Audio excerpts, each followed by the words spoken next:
Bakit sa buhay ng iba ka nakatutok? Sarili mong bakuran, hindi mo malingon.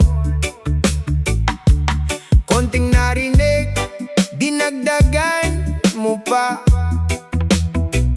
Pagdating sa tsismisan, ikaw ang bida.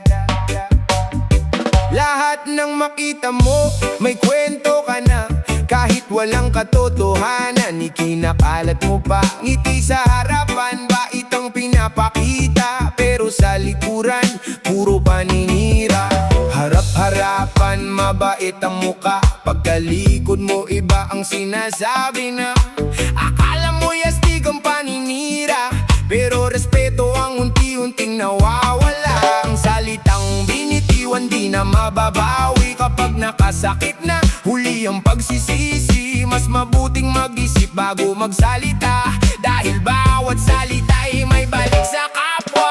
Hoy chismosa at chismoso, tama na yan. Hindi ka aangat sa paninira lang. Kung matapang ka, sabihin mo sa harapan, wag sa likod na puro parinigan. Hoy chismosa at chismoso, pakinggan mo naman. Ang respeto'y hindi nabibili ng kayamanan. Mas magaan ang buhay kung tapat ang puso, hindi sa chismis na puro gulo.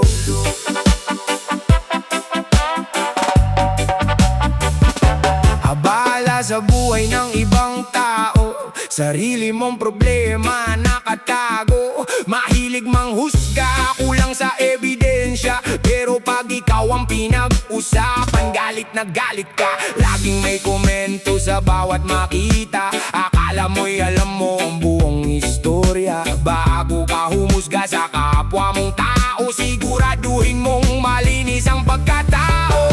Real talk lang, pakinggan mo muna. Hindi lahat ng alam mo ay totoo na. Bago ka manghusga,